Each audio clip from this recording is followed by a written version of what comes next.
Good evening, boys and ghouls. You're listening to Where the Scary Things Are in collaboration with ZC Emporium for B Movies and PromoteHorror.com. Please follow us on Twitter at Scary Things Pod and follow us on Facebook at Scary Things Pods as well. Also, check out our website at www.wherethescarythingsare.com.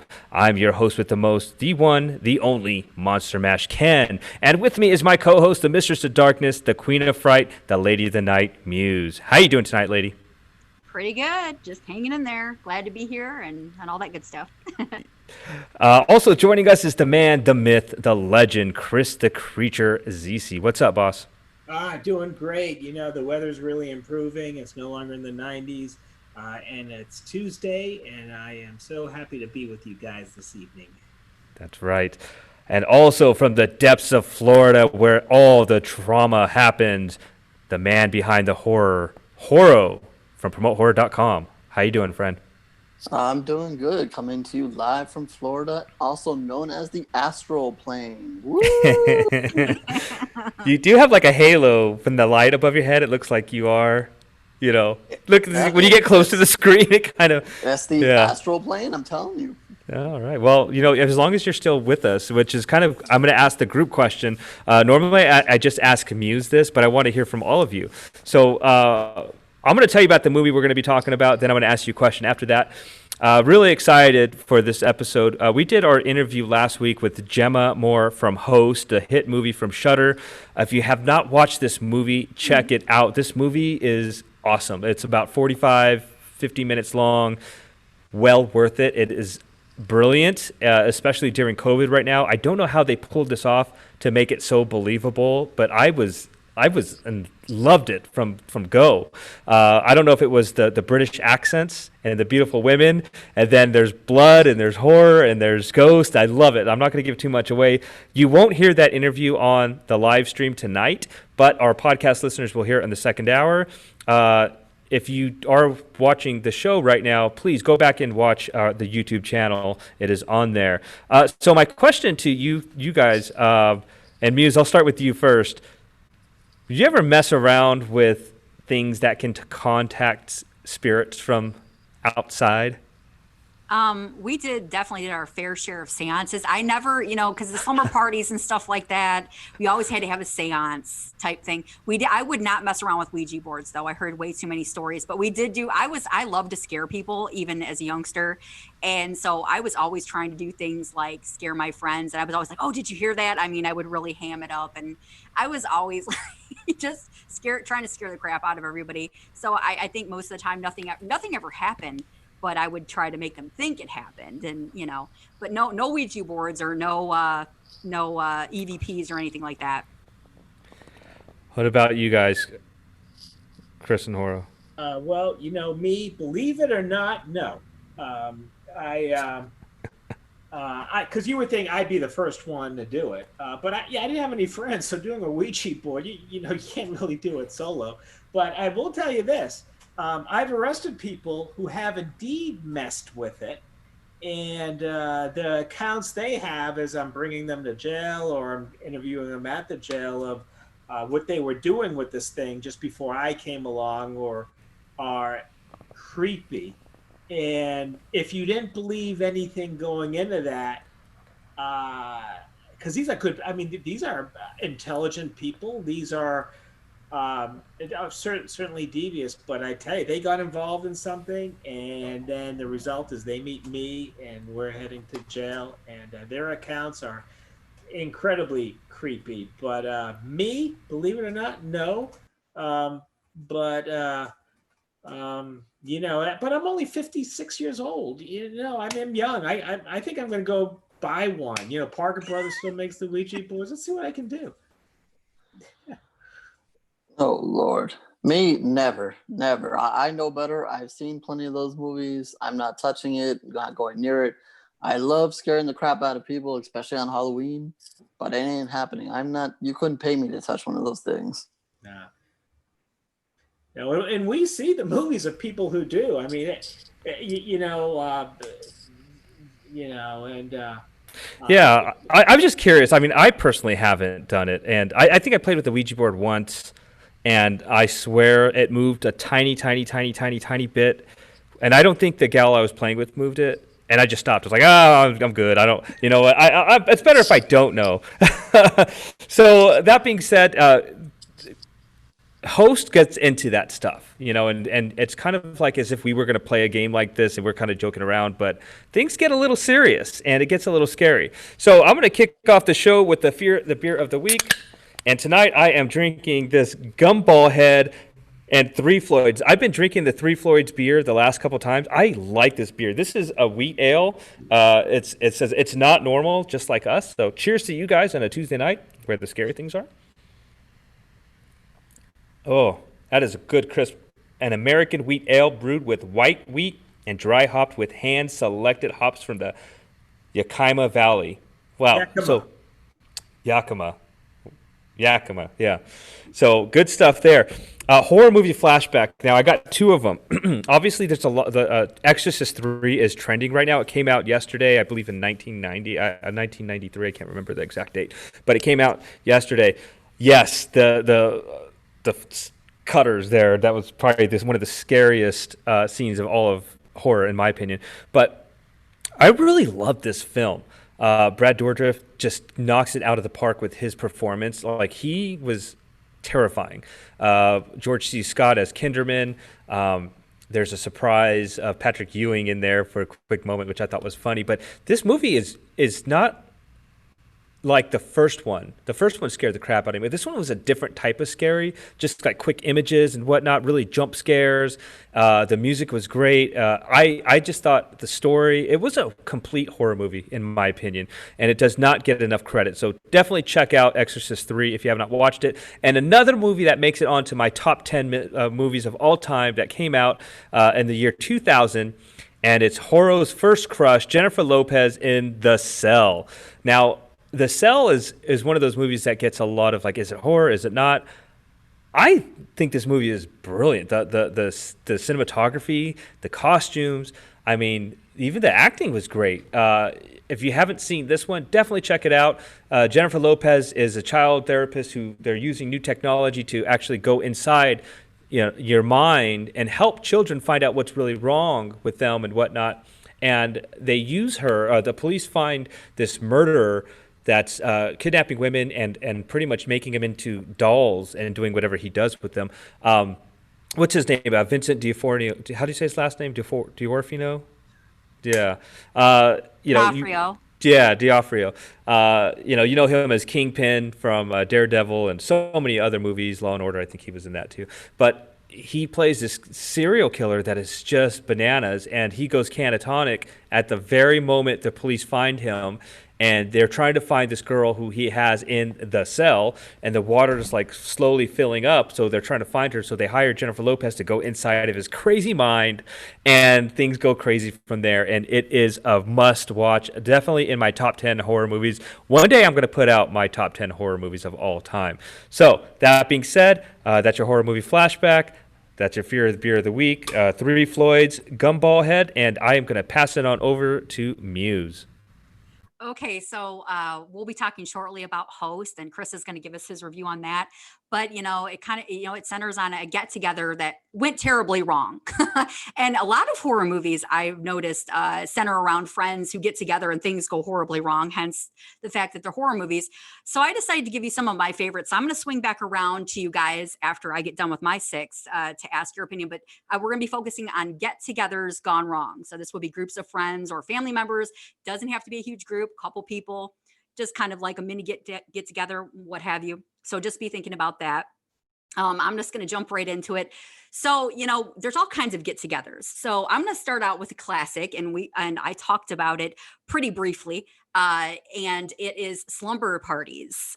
And so we're going to go back to a classic from 1982, Slumber Party Massacre. This is actually streaming on Tubi TV. So if you have not seen this classic slasher, you got to go back and see it. I want to revisit it. It's been so long since I've seen it. And it was a lot of fun. It's a really great 80s, genre, slasher, cheese, and all kinds of great stuff. But it centers on a group of girls, namely a girl named Trish, and she's having her friends over for a sleepover. And there's all kinds of beautiful girls, and they're in their, 90s, and there's all kinds of fun going on. And but unfortunately, there's an uninvited guest with a drill that starts knocking off the girls one by one, and as you can imagine, there's all kinds of carnage. And like I said, I haven't seen this one in ages, so I want to revisit this one. So I would definitely recommend you checking it out as well. If you've missed this one, this is definitely a must see. It's really a lot of fun. It spawned two sequels, I believe, that were also. I loved the sequels. They might be on the cheesy side, but I loved them. I'm a sequel fan, so I'm a little biased, but I love that one. So that's my first one. The second one is 47 meters down. Now, this centers more on just two sisters. So you think, okay, slumber party, get together gone wrong. Well, what about a vacation? Maybe to Mexico. Sounds great, right? No, this goes horribly wrong. So it centers on young sisters Kate and Lisa, and they're traveling to Mexico for a vacation. And they're looking for sun, fun, and adventure. And Lisa has a great idea. This is exactly. I mean, I wouldn't do this. I would definitely be more Kate in this one, or Lisa. But Lisa needs some extra persuasion from Kate as she suggests they go diving in shark-infested waters. I don't care what this woman said to me, sister or not. There's no way in hell I'm doing this. But of course, she talks her into it. So supposedly safe in their protective cage, the thrill-seeking sisters come face to face with a group of majestic great whites. Sounds great so far. Beautiful, exciting. I wouldn't be involved, but it looks like things are going to be great. But of course, their worst fears soon become a reality when the cage breaks away from their boat. They're sending them plummeting to the ocean floor with a dwindling supply of oxygen, and things just get worse from there. This is every reason besides Jaws why I'm not ever going cage diving. There's never going to be a time. So have fun, whoever wants to do this. I'm with Horo. I'm staying the hell out of the water. Also, the sequel is great too. 47 meters down, uncaged. That was a little bit of a different story, but again, more get-togethers. You're having fun, and you get curious, and you go swimming through caves and these crazy sharks, prehistoric sharks are in there. It's horrible, but I'll digress on that another time. The third movie is another on the water type of mess, and it's interesting because it's a sequel to a very well known shark movie called Open Water, and this is Open Water 2: Adrift. Now, the first time I saw this movie, I was like, this is just I was so mad. I was just so angry. Like, how could you guys do the stuff that's gone on in this movie? I mean, there's a guy that, I don't know, it's a long story, but it sounds like a good time. It's gonna be a boat trip. They're on this really nice yacht. Everything's going great. It's friends getting together. But these six friends that are get together are plunged into an absolute nightmare when they jump off a yacht without lowering the ladder. So you're just like, oh my goodness. So with no way to climb aboard, it's only a matter of time before the bickering stops and the terror kicks in. And of course, everybody's turning on each other. People get injured. There's sharks. There's a woman with a phobia of water. This guy actually throws her in the water. She's already had like a phobia of water from something that happened to her years ago. It was horrible. I wanted to kill this guy, but there's just all kinds of craziness, and it's just absolutely a get together gone wrong. So I would definitely check that one out, just so you can see what I'm talking about at the very least. I liked this one. It grew on me at first. I didn't like it, but I actually grew to like it. But yeah, boat trip gone wrong. Again, another adventure on water I'm not trying to do. So the next movie is The Funhouse. So you think, okay, and we're gonna go on a double date. I'm gonna go out with my girlfriend and her boyfriend, and we're gonna have fun. We're gonna go to the local carnival, right? What could go wrong? Okay, so that's where Funhouse comes in from 1981. I love this movie. It's a classic, another classic 80s movie you've got to see if you have missed it. I do believe this is on Tubi as well, but I'm not sure. But it centers on rebellious teen Amy, who is defying her parents by going to the local town carnival that is pulled into town. And in tow with her are her boyfriend Buzz, played by Cooper Huckabee, and their friends Liz and Richie. And thinking it would be fun to spend the night in this campy funhouse horror ride, the teens witness a murder by a deformed worker wearing a mask. And that's where things get really weird. So they're locked in at this point. Amy and her friends must evade the murderous carnival workers and escape before it leaves town the next day. And things get really hairy. There's a great reveal of the guy when his mask comes off. And I'm not going to ruin that for anybody, but it's a great reveal. Really, really a fun movie and just horrible idea. Let's lock ourselves in the fun house. Of course, everything goes wrong. So yeah, even double dates aren't safe at the local carnival. So speaking of rides and fun and carnivals, that brings me to my fifth movie, which I actually was talking about the other day on Twitter, Final Destination 3. So you're like, let's go to the amusement park. Roller coasters, fun, all kinds of thrills and great. I love a good amusement park. I'm a huge coaster addict, and but of course, this is a Final Destination movie, so things are going to go really, really wrong. And it actually had me rethinking roller coasters for a little while, because you actually do really hear of actual accidents on amusement park rides. It's really terrifying. So this really gives you pause after you see this, even more so. But this centers on 6 years after the group of high school students first cheated death.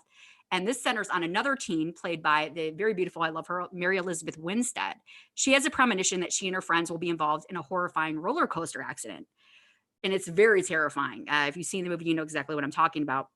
So when the vision proves true, the student and her fellow survivors must deal with the repercussions of cheating the Grim Reaper. It follows the same type of vein of the other Final Destination movies, but it is no lacking in fun. This is probably my favorite out of the series. Actually, I really like the amusement park idea, and it really preys on the fears of a lot of us that really love to go to an amusement park in the summertime and things of that nature. So definitely check that one out if you missed it. It's a really fun movie. A lot of great deaths. Final Destination is a series that always gets really creative with their deaths, and I always enjoy that. My sixth movie is another favorite, and some may not think this is horror, but I definitely think there's horrific things happening. And this centers on more of a group of friends that are getting together just to hang out. Maybe they haven't seen each other in a while. It's Death Proof.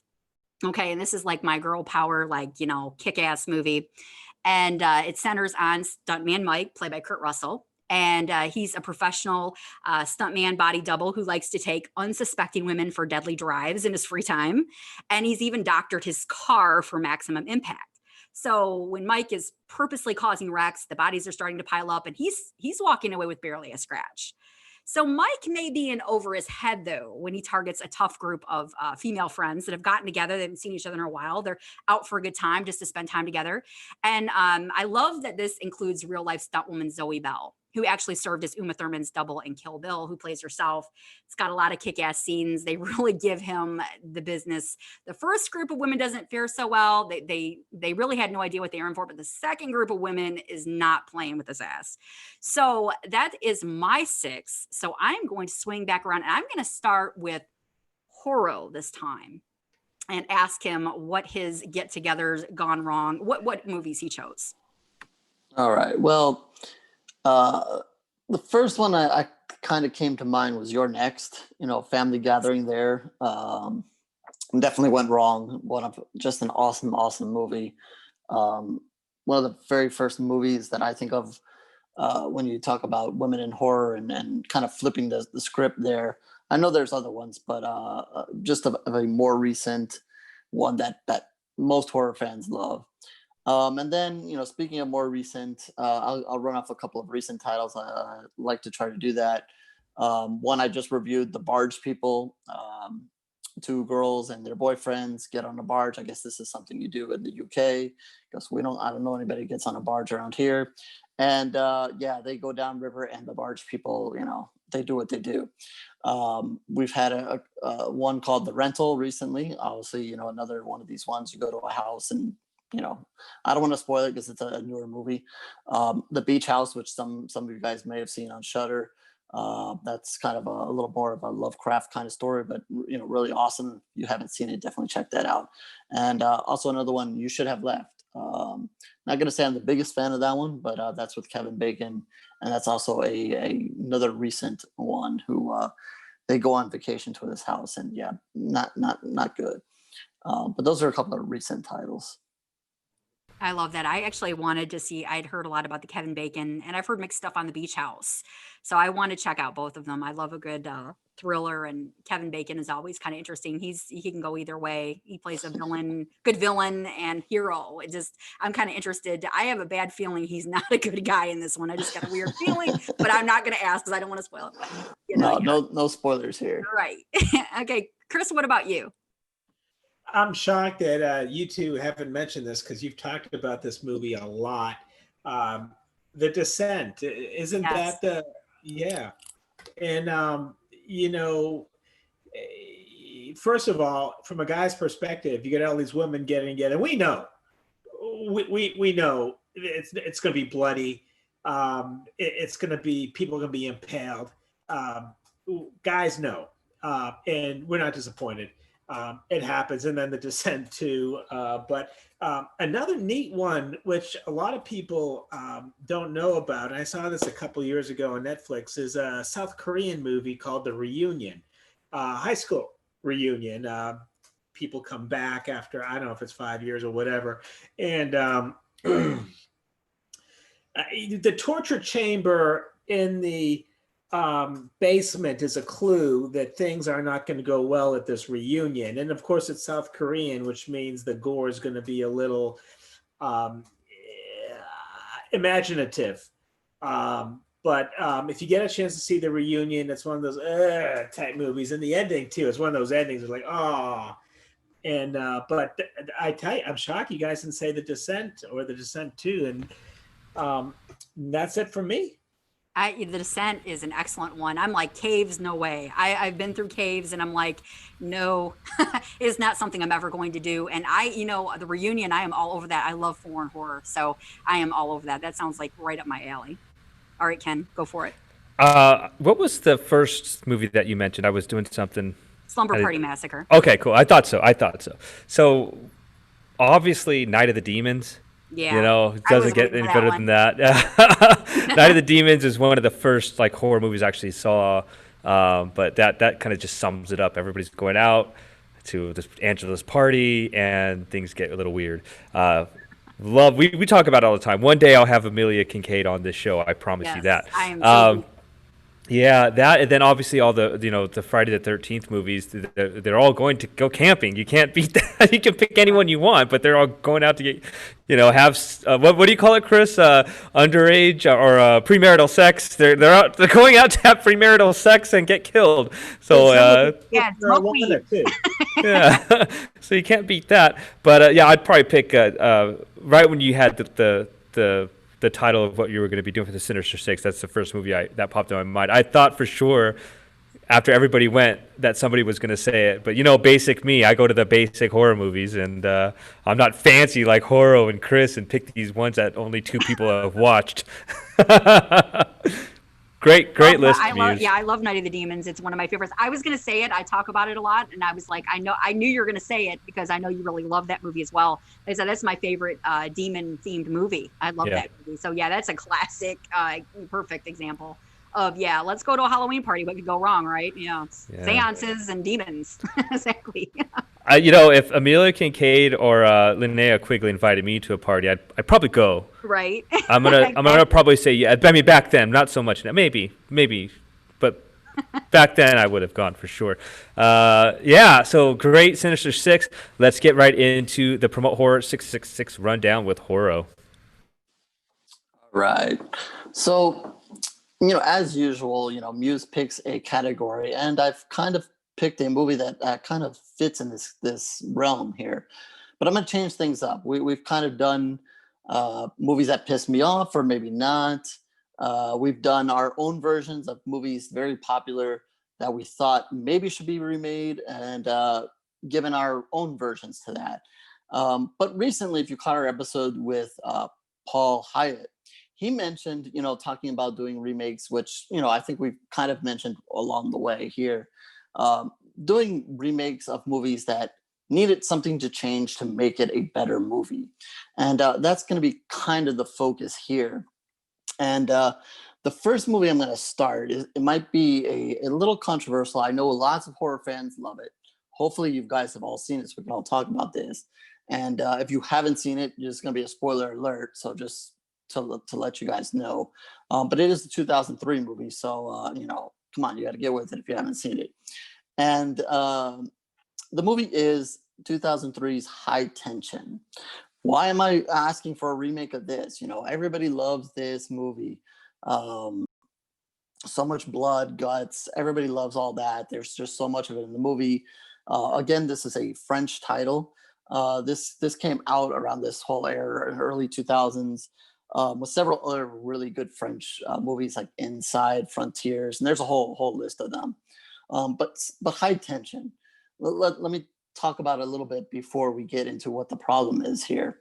And if you remember, or if you maybe you don't, it's a very simple story here. You have Alexa and Marie, who are friends, and they decide they're going to go to, I believe it's Marie. Somebody double check here. No, Alexa's parents' house, and they're going to basically vacation there with them. You know, get some time alone. They haven't seen each other in a while, apparently, and they don't come alone. Apparently, a serial killer comes along with them and basically wipes out the parents and then proceeds to chase them on this wild chase here. And basically, like I said, it's blood and guts everywhere. The deaths are fantastic. Lots of excitement. You know, what is going on here in this movie? You have no idea who the killer is, and just tons and tons of fun here. Very typical of the French movies that came out at this time. And then here enters the big problemo here. And that is the ending. That is the twist. You know, I see people post about this all the time, and you know, people get excited about it, whatever. And I say, wait a minute, stop and hold on there. It is a fantastic movie and probably would have went down as one of the best French movies of that era in that grouping if it wasn't for this ending. Because the ending doesn't make any sense because it is Marie that is the killer. How in the hell can she be the killer? The movie is seen through her eyes. She sees the killer. How in the hell is she the killer? It doesn't make any sense. There's an opening scene in the movie where something happens even before they get there. How can that possibly happen if she is not there and she is the killer? It just, and she's, you know, we're seeing it through her eyes, so we're seeing her witness everybody get killed here in the movie from her perspective. So how can you flip that around and her be the killer? It just makes no sense. They completely dropped the ball at the end of this movie, and it's just a really sad thing because I think if you put in high tension, you go around, you know, Twitter, Facebook, whatever you post this on, I think overall most people are gonna say what a wonderful movie this is until you get to that part. And then everybody can argue about it, oh, but this and that. But, you know, in my book, I say, you know, if we could have just gotten rid of that stupid explanation there that she is the killer and replaced it with something better, like, I don't care. Like, if we're going to do the remake, actually, we could very simply do it. Play the whole damn movie, get all the way to the point where it gets down to that reveal, stick somebody in there. It doesn't matter. Maybe she has a twin sister. Maybe it's another girl that she likes because she actually is liking the other girl in here in the movie, and that's part of the problem. Besides the fact she is a little crazy, and I mean that's fine as well. But you know, throw anybody in there. She has a twin, another family member, someone she pissed off long ago, the milkman who used to come to her house. I don't care. Throw it in there and end the movie the right way, and that's it. It really doesn't matter. It is such a great film all the way till they make that stupid reveal. That is the only thing you would need to replace. Stick in there somebody, have her kill him like most of the other movies, female empowerment as we always want, and move on. So with that, I'm gonna throw it to you guys, and hopefully you guys have seen this, and we can hopefully maybe talk about the end of this movie, and talk about, you know, what is going on here and why they screwed this up to such a beautiful movie. So I don't know who's seen the movie, but whoever has seen the movie can go first. I have not seen the movie. I know it was on my list. I think the cover art was really cool looking. It's just been on my list for the longest time, so I'm gonna have to bow out. But I was thinking about what you said, Horo, and about the ending and the reveal. I wanted to say something on that front. I feel like with a lot of horror movies, and one that comes to mind is 13 Ghosts. That's another group movie that could have gone in the Sinister Six. That was really good. But like, it's such a good movie, and then I feel like the director or the writers just don't know how to end it, or they don't know how to give like the send off, and they throw in something that just doesn't, that ruins the whole movie. So from what you were telling me, that kind of sounds like what had happened here, and you invest an hour and a half and an hour and 20 minutes of watching this, and then you're just like, that's it. You know, it's like a bad relationship. You know, like you're dedicated, and then you just aren't satisfied in the end. So anyway, that's my take. Sorry, I have not watched it, so I'm going to bow out. Oh, but I mean that's a very good point, and you know that's why sometimes when we interview people, Sometimes I'll ask them, at what point did you come up with the ending? Depending on the type of movie it is, especially if it's got a big twist. I like to always ask them, at what point did you write the ending? Did you start at the end and work your way back, or did you kind of start the movie and then just fumble on to however it ended? And sometimes with their with their answers, you can tell, because maybe if it wasn't the most polished ending, you can tell that, yeah, they had a great beginning. They weren't really sure. Shot the movie and was just like, okay, let's go with this. But I guess Chris is dying to go, so go for it. Yeah, some people love the ending, and the people that don't love the ending, I know, Haro, you and I love, and I don't even like the term, but the woman empowerment things where misogyny rules the day until the woman or these two women fight back and against all odds bloodily prevail at the end of the movie, whether it's the I Spit on Your Grave movies or You're Next or whatever. And we appreciate that. And the women look good doing it, and they're very alluring when doing it. And we think we're watching this with high tension, and you realize in an instant, oh no, they're just like, it's like it sort of sets the movement back 2 or 3 steps. The comparisons I had, and they're not good comparisons. The Eyes of Laura Mars and The Other, Thomas Tryon's The Other. I don't know if you guys have seen that. But the reveals of those two movies are like, you think about it, wait a minute, does this make sense? And you're thinking back.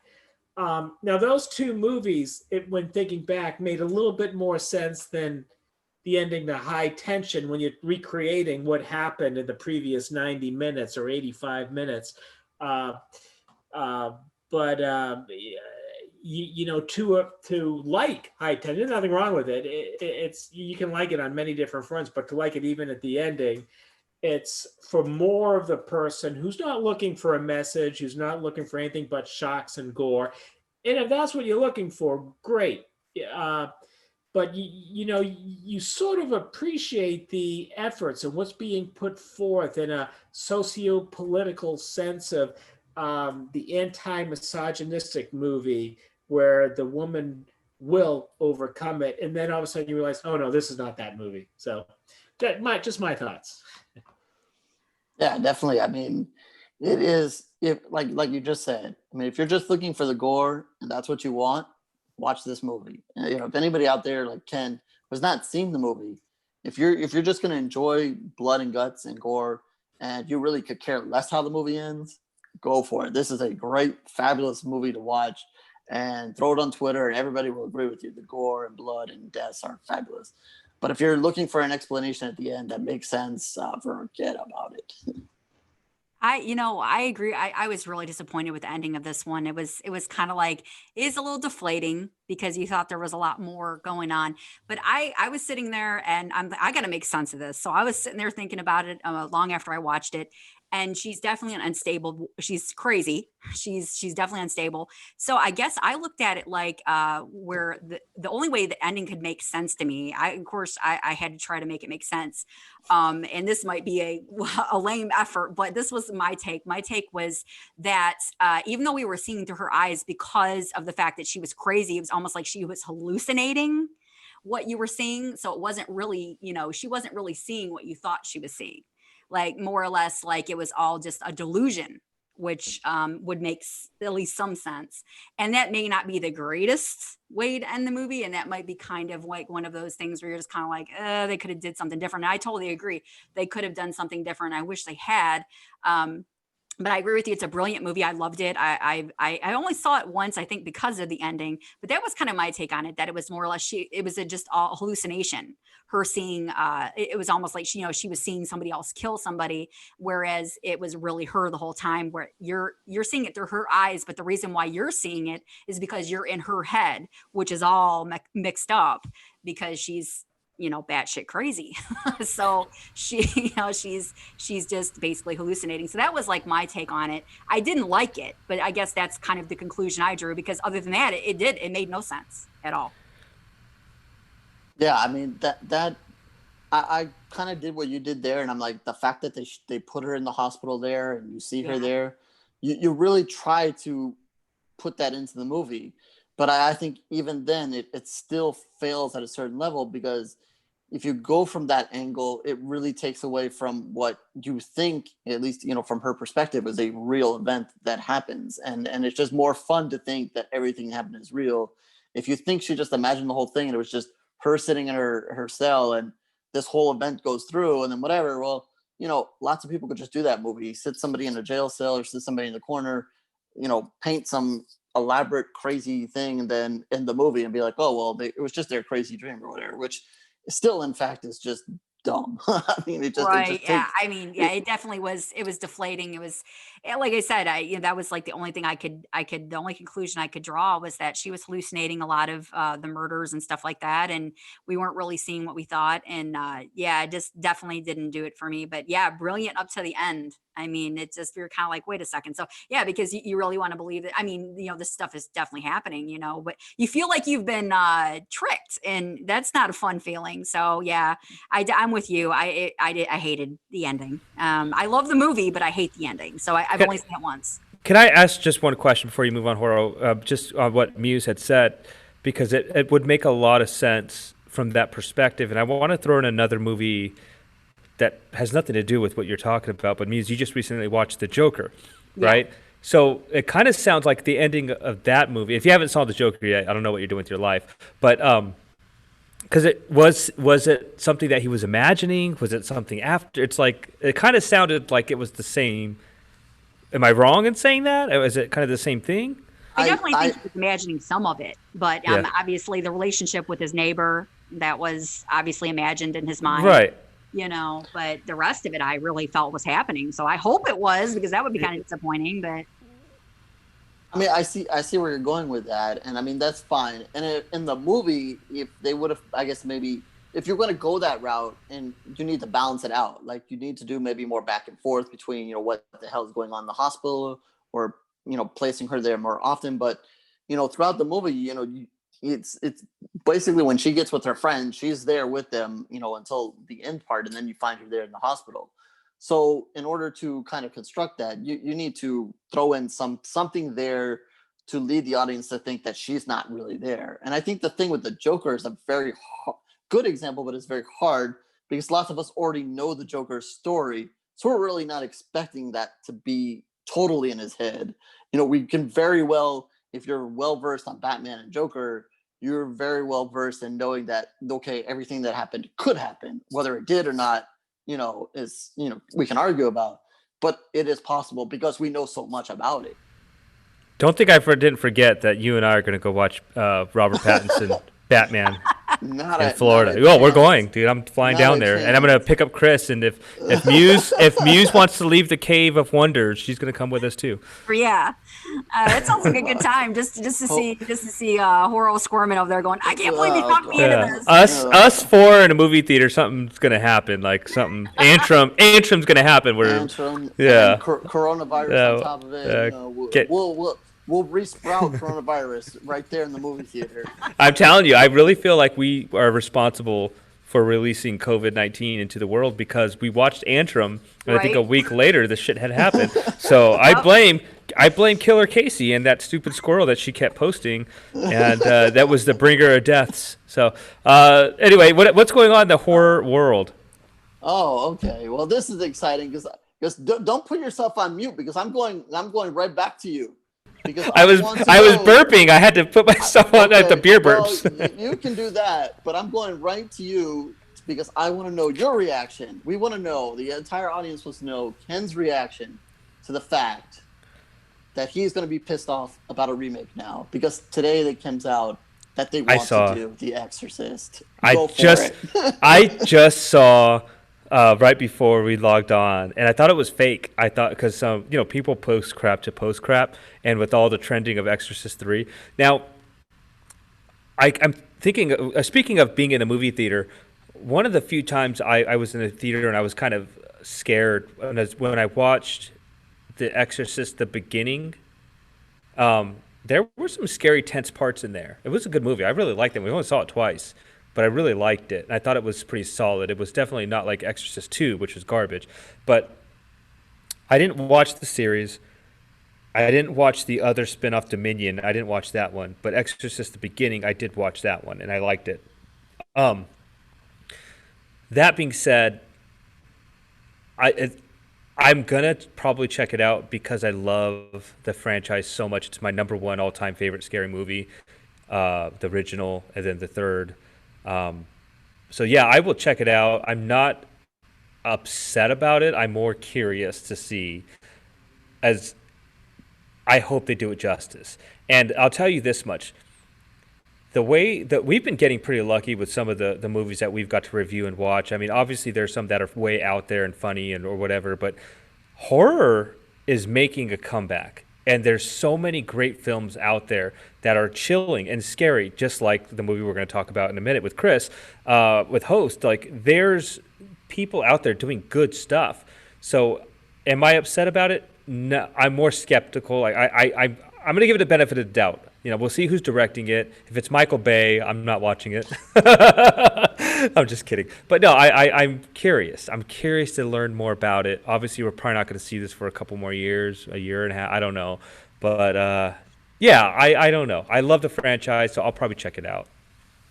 All right. Well, you're apparently not as pissed off as I usually get. So, uh, but I'll just say this: the Exorcist movies are really hard to do after we've seen so many of them. I think because it's just hard to tie in something new. We've seen different angles, but when you come down to the Exorcist, the actual, doing an exorcism, it's pretty much the same thing. I mean, we've seen it all kinds of different ways. We've seen the person kind of do different kind of tricks, spinning backwards in different directions and stuff. So it is a matter of, are they just gonna put her in the bed and do the same stuff? And hopefully that works, or can they, or will they find something new to throw in there? And I guess that would be the supreme challenge. But I think you take on that. It'd be like if somebody wanted to do The Godfather. And I am going to compare The Exorcist to The Godfather, or these movies that are flawless, like Casablanca, or if you go and you look at the AFI 50 greatest movies of all time, I'm pretty sure The Exorcist is in there.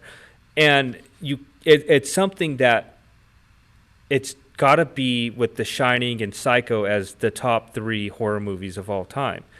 And I would not want to be that director, because you're going into a realm where you're going to be criticized if you don't knock this out of the park.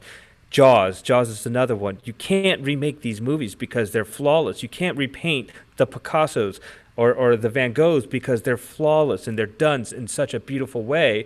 And The Exorcist is one of those movies. Now, I feel like what's going to hurt it is Emily sitting next to me here. Oh, by the way, we have a new semi co-host here, Evil M. She's sitting next to me and she's doing all the tech stuff here. But with Emily's generation, being a younger generation, and their mind, what they call the woke generation, are they going to be as scared as we were watching this movie in the 80s, early 90s, because we didn't know a lot about it? I mean, and growing up in a Catholic background, and you're taught about the devil, you're taught about things that can harm you, the spiritual world.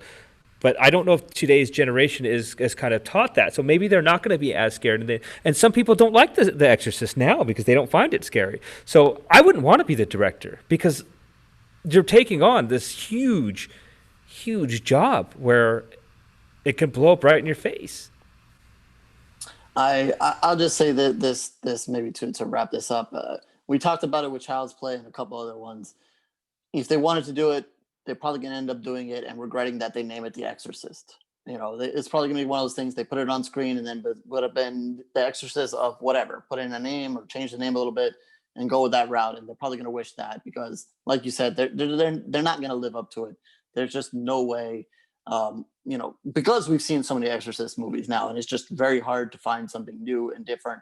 And if you make it really, really new and different, then how much are you really going back to The Exorcist?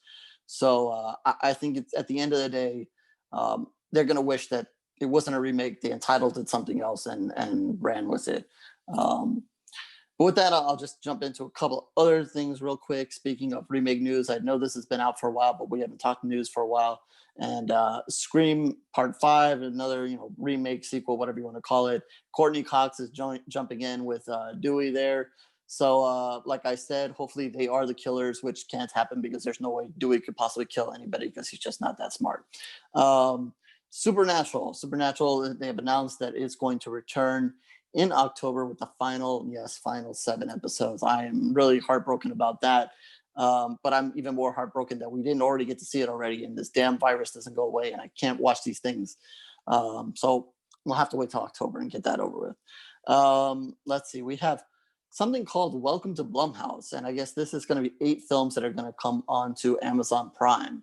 And they recently announced 4 of them, which are all horror themed, and there's too much to go through here, but I guess in October, be on the lookout for that if you have Amazon.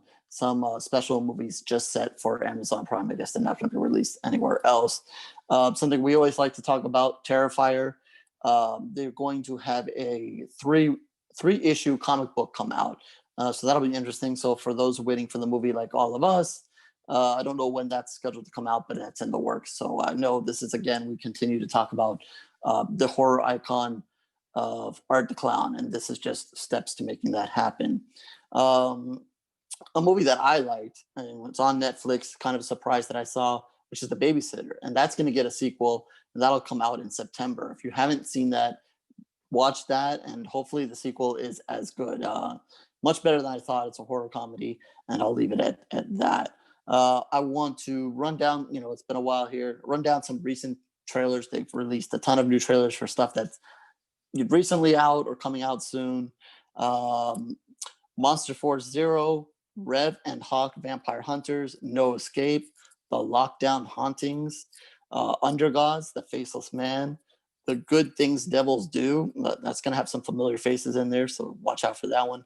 Clown Face, Alone, The Owners, Immortal, Scare Me, They Live Inside Us. Those are just some, and I know there's some more. I just didn't want to go on and on, but some of those you can find at Promote Horror. Others just go out and search YouTube. Some of them have some familiar faces, and some of them are just brand new indie films. I'll conclude this with before I get to that. Also, for those who are still braving theaters, not me, Mutants. Finally, the New Mutants, which we've been waiting for since the beginning of time, will come out on August 28th. To whoever the hell can get into a movie theater, not me, like I said. With that, I'll conclude with my recommendations here. Got a couple of them here. Random Acts of Violence, that'll be on Shudder. The Pale Door, who is done by the same gentleman who did Scare Package, and Spree, which is a recent release. Three different movies, and I recommend all 3 of them. They'll give you a little bit something different in each of those. And with that, that is the 666 rundown.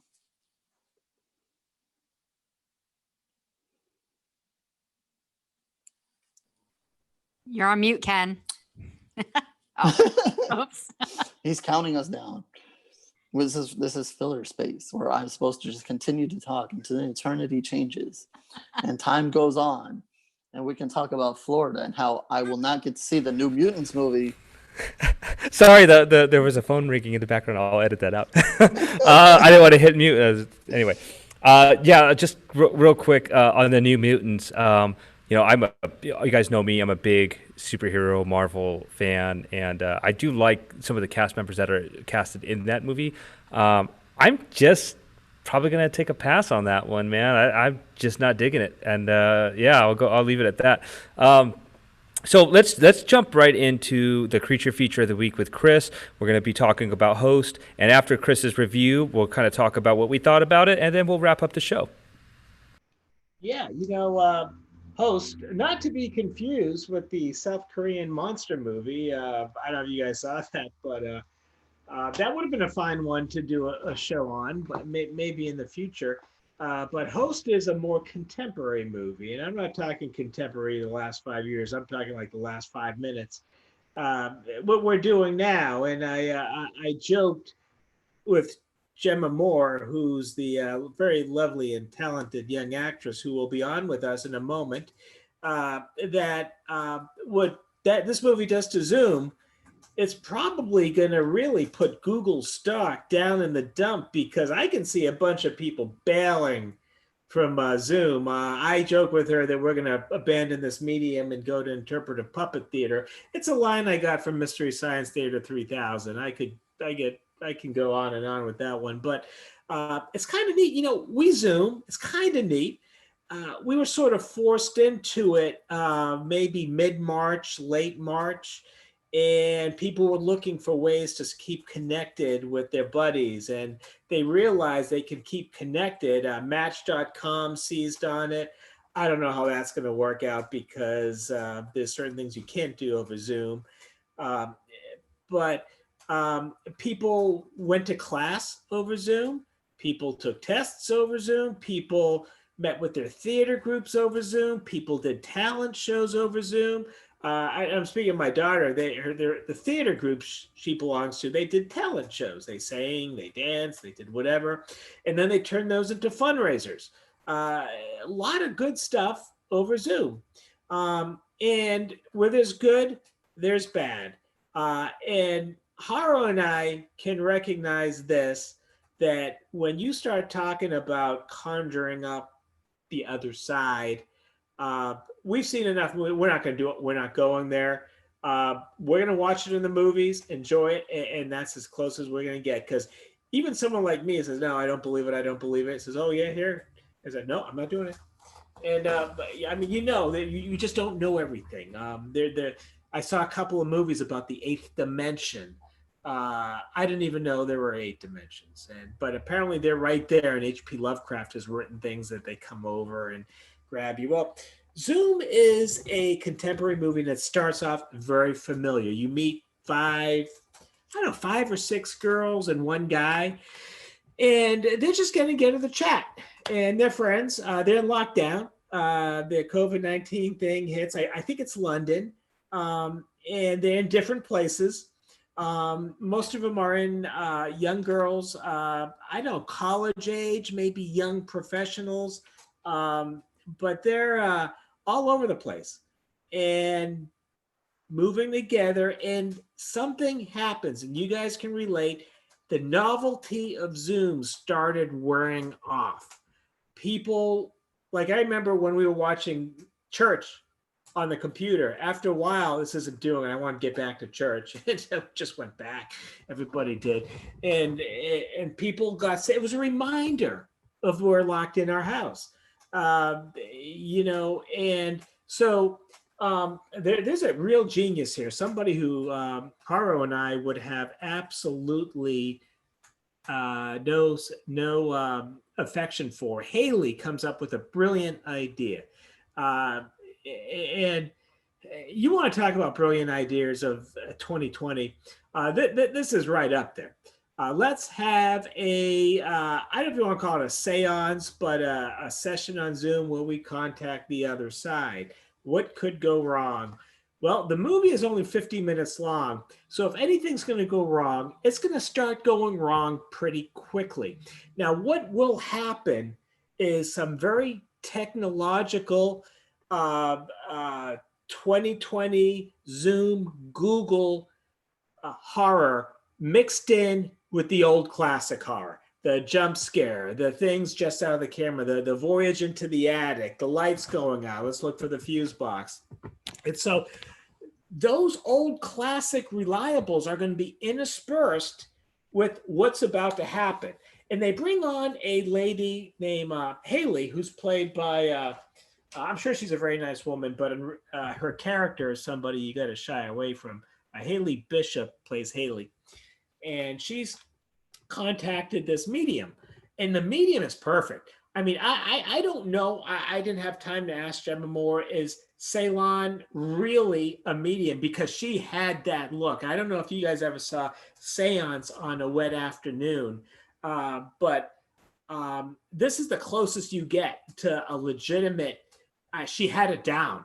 And I'm thinking, in real life, I bet she is a medium. No, she probably isn't.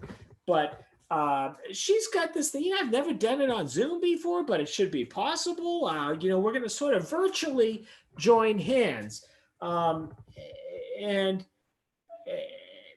you got 6 girls here, and you've got a guy. We don't talk about the guy at all. But we're going to talk about him in a second. But Gemma Moore is the gal that we all like the best. And you guys out there haven't seen this movie, you're going to like Gemma Moore plays Gemma. Gemma's like us. Gemma wants to have a good time. Gemma wants to joke around a little. Gemma isn't somebody you can put in a box and just say, obey. I mean, and so Ceylon organizes these people into what she hopes is going to be a seance when we're contacting people who might have moved on.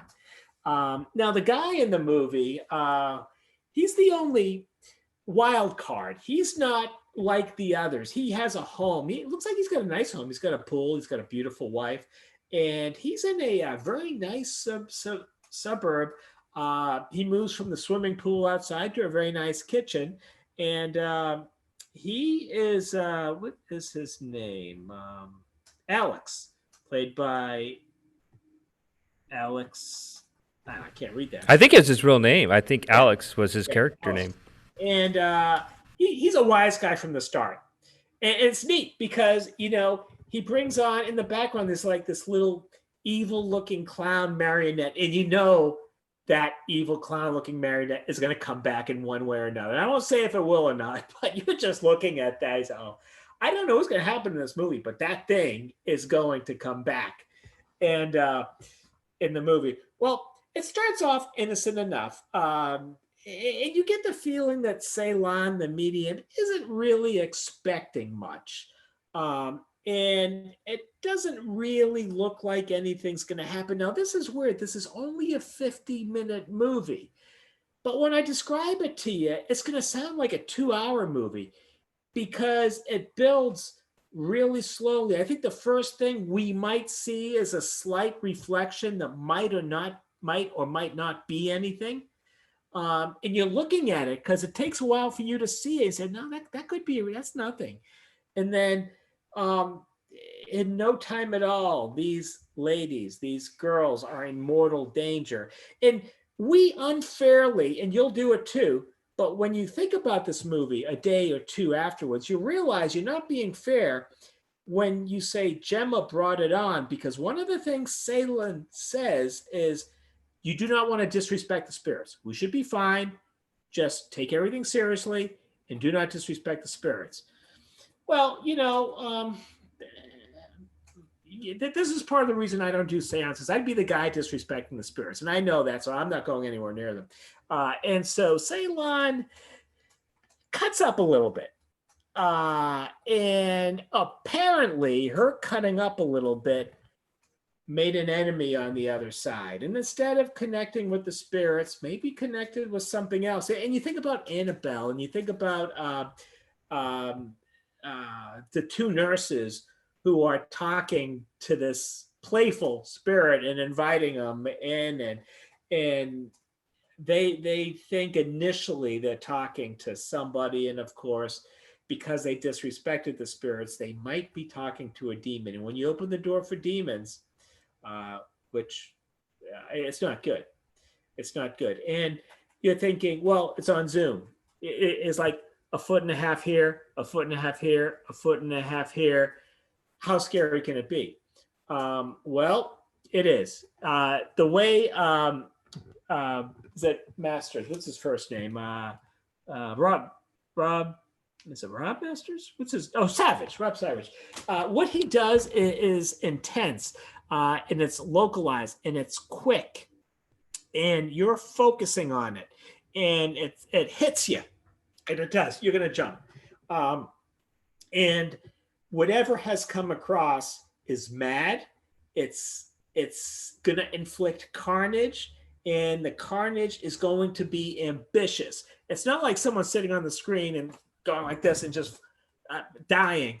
There are going to be some death scenes here that are excruciating, that are elongated, and watch what Mr. Savage does, because it's going to take you out of this little Zoom screen and bring you into a very wider sense without taking you off Zoom. He does it magnificently.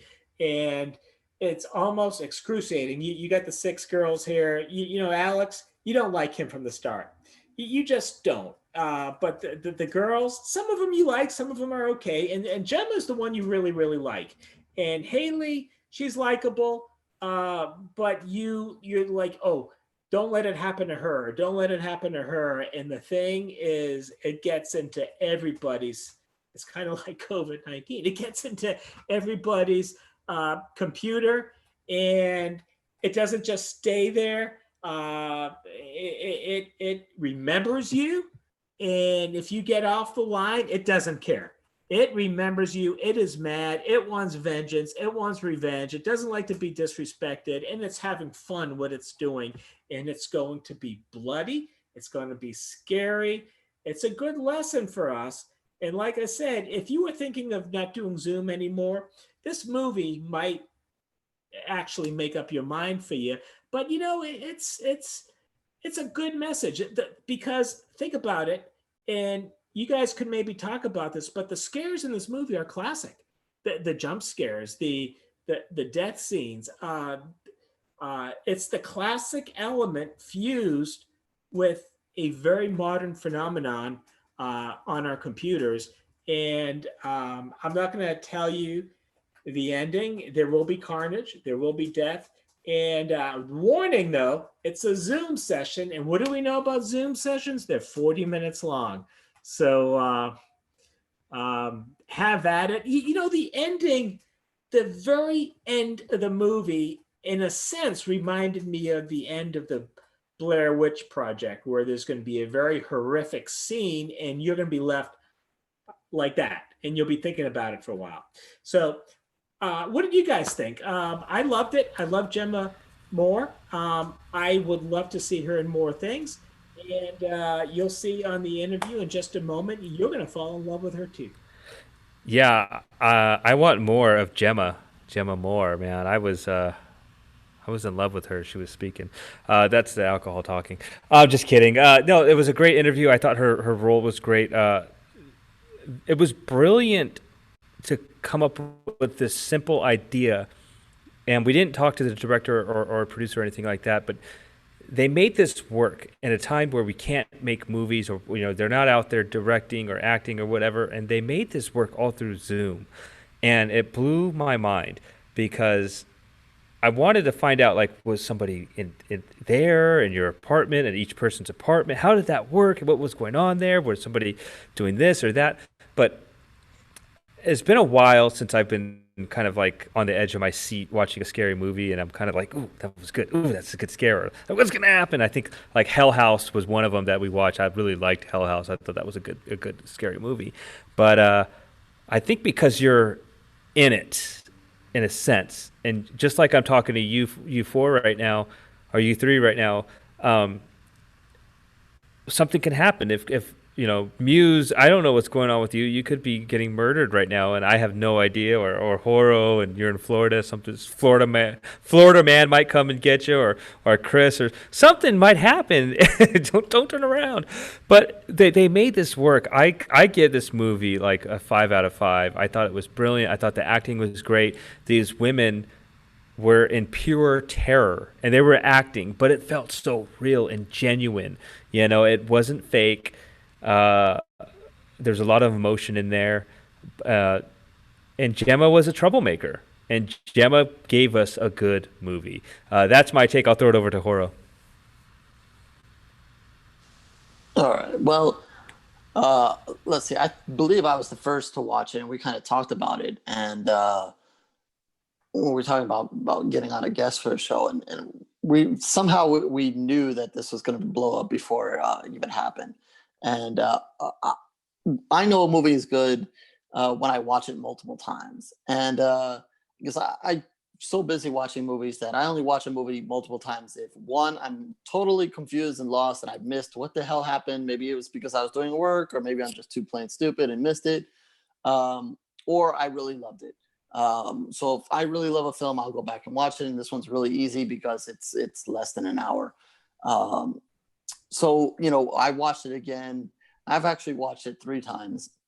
And It is just so simple. It ties in some other movies that we've seen. So, you can't say that it's 100% all new, just a new way of doing it. If you've seen Unfriended, maybe you've seen Paranormal Activity, Chris mentioned Blair Witch. So it ties in those things, but is put on a great new platform. And if you have any doubts about a movie and you are part of the horror community like we all are, and we're on Twitter or Facebook or whatever. I mean, for me, you know that I'm on Twitter all the time. And whether it's promote horror or horror's reviews, I just look in the general tweets. There's always a hashtag host something. Somebody new has just watched it. Somebody new has commented on it. And I really don't think I've seen anybody hate on this movie. So, we talk a lot about the Shudder releases and so forth, and some come out and some get a lot of fanfare and some don't. Some very, you get some very honest people and say they don't like it or they didn't like this or that. Host, I don't think I've seen one person rip it. Maybe question a thing here or there, but everything seems to be positive. It's all over the Twitter timeline there. Everybody, new people are seeing it all the time. The mainstream media has caught it now. I believe it was on Good Morning America. They did a segment on it. So, when it kind of gets out of our little community there and other people are checking it out, it's a big thing. So yeah, I really enjoyed it. If anybody out there who's not seen it, maybe we've spoiled something for you, maybe we're not. But I definitely suggest that you kind of curl yourself up in a dark area. Maybe watch this on a laptop or iPad or something that's more kind of pretending like you're on Zoom, and put on some headphones, turn it up, and don't look away from the screen, and just freaking enjoy it. And as for our interview, that was freaking awesome because, as you'll see in the interview, it really felt like we were part of the movie with her in the picture. So that was crazy. Right. And then we got a nice scare from an evil spirit in the name of her dog. Muse, what did you think about the movie? It was great. I have to echo what Horo just said. I'm mad at myself for not watching it in the dark. I was too impatient as usual and wanted to hurry up and watch it. It's because I'd heard so much and really was excited to see it. And but I did wear headphones and I watched it on my laptop, and it did not disappoint. Even with the lights on, I was like, "Whoa, okay, wait a minute." I wasn't ready for that loud sound and bangs and booms and screams and what in the hell was that? And you're on your laptop, so yeah, it does really feel like a Zoom call. But there was this one part that really weirded me out, and I really loved the way they did it. There was one girl, it wasn't Gemma's character. I can't remember the name of the girl that did it, but she had created a background where it made it look like it was a virtual background where she was walking into the room and they thought it was her, but it wasn't. It was just a recording. It was this virtual background. And then as things are escalating in the movie, the demon starts playing with that scene and you're not quite sure what's going to happen. There's a lot of suspense there. Is something going to happen, and what you're watching because it's mentioned earlier in the movie. It's just a virtual background, but it really has you tensed up. You're like, okay, something weird is going to happen with this scene. And you're waiting away. It's just a great movie filled with so many great things. And I love Gemma's character. She was the troublemaker, but every good movie needs a catalyst. You need somebody to stir stuff up. And she was definitely that character. I loved her. I related to her very well. I even related to, you see her kind of get into it with Haley. Haley's getting angry with her and they're kind of going back and forth. And we've all been there with our friends. Shut up. You don't shut up, and they're kind of getting at each other, but it was such a great movie. There was so many. Yeah. And I mean, Gemma was great. It was great to talk to her the whole movie, but yeah, I wish I could go back in time and watch it in the dark because I really think it would have been even scarier. I was already pretty freaked out because I really felt like I was there with them. So it's just one of those movies you have to see. And again, do it the right way, do it with headphones, do it with the lights off. You will not regret it. I promise you.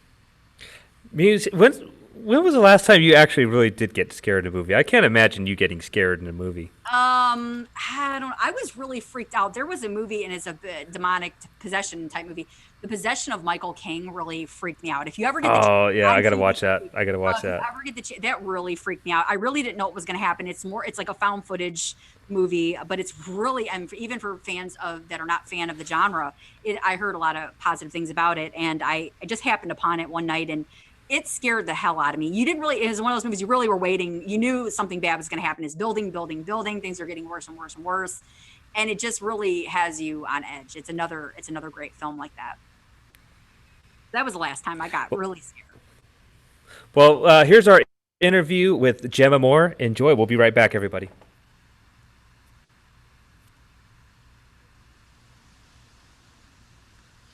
All right. So big thanks to Gemma Moore for joining us on Where the Scary Things Are. Such a delight. I love that we were able to get her on and just get that perspective because she was in it, and we get a lot of directors and producers and writers. I'm not complaining about that at all. I'm really thankful for all the guests that we get, but it's always a treat to get one of the main actors on, especially when a film like this is just, it's really a treat. And she really gave us some good insight there, but I look forward to seeing what she has in store for us in the future. So that being said, great show, everybody. We'll bring it on home. Do you guys have any shout outs or anything like that? Let's go with Chris first. Yeah, my good friend, my new good friend, Brooke Lewis Bella, beautiful actress. She's been liking some of my Instagram postings over the last few minutes, and she's made my day doing that. Slime City Massacre has released a 10-year anniversary DVD. I posted a review of it today on my blog, and despite the title, like Brooke Lewis will tell you, this movie's got a lot of deep points and deep things that you need to be considering and thinking about. And the other shout out is Ken Jensen at Narada Cards, Naratacards. He released his dad, Wolf, is the artist. He's the writer, but they released a deck of about 200 cards that will aid you if you've got writer's cramp. If you need a plot to a story, ideas for a story, pick 3 cards, look at them, and it could be anything from insane person to crime of the century to whatever. But very, very imaginative cards. Take a look at them if you go on Twitter. It's at Narada, Narata Cards. All right, Hora, what about you? All right. Well, I kind of mentioned it real quick last time we were on, and I just want to do it again and a little further explanation. Shout out to Fantasia International Film Festival. That's coming up here in a couple of days. And they've allowed Promote Horror to cover some of the films, and some of the other media outlets that work with them have let me check out some of these films. So you'll notice Promote Horror's had some press releases for some of the films, and I've already reviewed a couple of them, The Columnist and Fried Berry.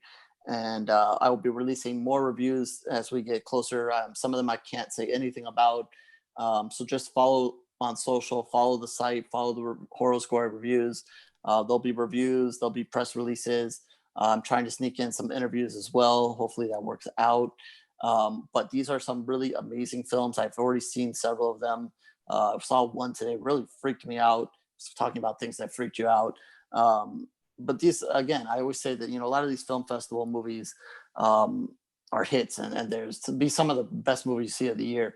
So check out, the sites for that. And hopefully next time I come on, or maybe the time after, once all these embargoes pass, I can talk a little bit more freely. Maybe I'll give you guys a hint at some more very specifically titles. And if you see anything about any of these movies and you guys want to know more about them, once I'm free to talk about them, I'd be more than happy to. That goes for you guys or any of the listeners out there. Hit me out, because these are going to be some of the awesome movies. And a quick shout out also to Arrow Video Fright Fest, which will also be the following week on the 27th, to our UK audience. Of course, Fantasia is our Canada audience, which is huge. So, that festival is going on. There's some great films there. I've got a sneak peek at a couple of them, not as many as Fantasia, but I can talk about a few of those as well. But shout out to those 2 festivals. And if you're a horror fan out there, you're going to want to follow everything the news that comes out of those 2 festivals, because it's going to be a lot of great horror that comes out of there. So spread the horror as always. And how about you, lady? All right, I wanted to shout out a character there. She's a great person. Nee _goddammit. She always shouts out the show. Oh, I was gonna. I had him on my list. I'm sorry. Okay, so Ken's gonna just repeat what I just said. We're too connected in the brain. So I had another one too, but I haven't shouted her out. So I definitely wanted to. Always showing us a lot of love. Great great person, very cool individual there on Twitter. So definitely go and follow Nee Goddammit and Nee_Goddammit. I love the name. Nee Goddammit. I love that. Another shout out is to Lisa Sorrentino at My Little Rascal 8. She is very involved in the horror community. She's also involved in a lot of indie horror filmmaking, and they just released their award-winning short horror film Hunger. And so check that out. I recently watched it. It's about 10 minutes long, maybe a little over. Excellent a horror short. So definitely check this out. It was a great fun watch. I loved it to pieces, and I loved being able to see it. She has a YouTube channel as well, along with, I believe, Wide Eye Pictures at Wide Eyed Pics is also a great follow. So check them out as well. But yeah, check out her horror short. It's right there at the top of her page on her pinned tweet. And it's a great horror short. So check that out. Sorry, Ken, I stole your shout out. Go ahead. Go ahead. Can I jump in real quickly? For those listening live or to get the advantage of it, her short will be this week's Sunday Scares at Promote Horror. I've already given her that I love that. So I'm like, we're just psychically connecting all. Yeah, we're all connected. We're all supporting. So yeah, she's given me the film, and it will be on our Sunday Scares this Sunday. I love it. Yes. Right on. No, it's weird, Muse, because I was actually just going through my Twitter, and I wanted to make sure that I shouted out Nee. But there you go. Nee Goddammit. A follow on Twitter. Another great follow. Creepy Branson is everyday post shorts and on Twitter. So check out Creepy Branson. That's a great Twitter follow there. I got to also just shout out. Well, I got a little announcement to make, actually. We are going to be doing a contest. I'm going to announce it on Facebook and Twitter for Hourglass Entertainment. Last week we did the Escape the Room, the Evil Dead 2. So I will do a contest, really easy. Emily's giving me the look here because I was throwing my ideas at her, and she's like, no. So we'll figure something out, but it's going to make really easy. But we have two from Where the Scary Things Are. We will be giving out 2 gift cards for their Escape the Room. And then I believe Horo from Promote Horror is also going to be giving out some gift cards. So we will kind of figure something out, separate contest. Horo, don't steal my contest ideas that are apparently not enough for Evil M's standards here. But we will do that. And Evil M, thank you so much for hanging out with me and listening to us babble on. She's going to be a contributor to the show behind the scenes, which I need a lot of help with because we are doing pretty well. And on that front, I want to say thank you to everybody that joined in the chat on YouTube and especially on Facebook. We had a lot of watchers and listeners pop in. Periscope, I hope you guys are watching on Periscope on Twitter, but hopefully you guys are sharing the show and spreading the horror, as Horo likes to say. We are Where the Scary Things Are. I'm Monster Mash Ken, and with me is Chris, Horo, and that Muse Gory Lori, and also Evil M. Make sure you follow us on Twitter, Facebook, and check out the website at wherethe_scarythingsare.com. Check out the Strange Society Network, where you can find all your strange horror and true crime related podcasts. Till then, keep it scary, my friends. See you next time.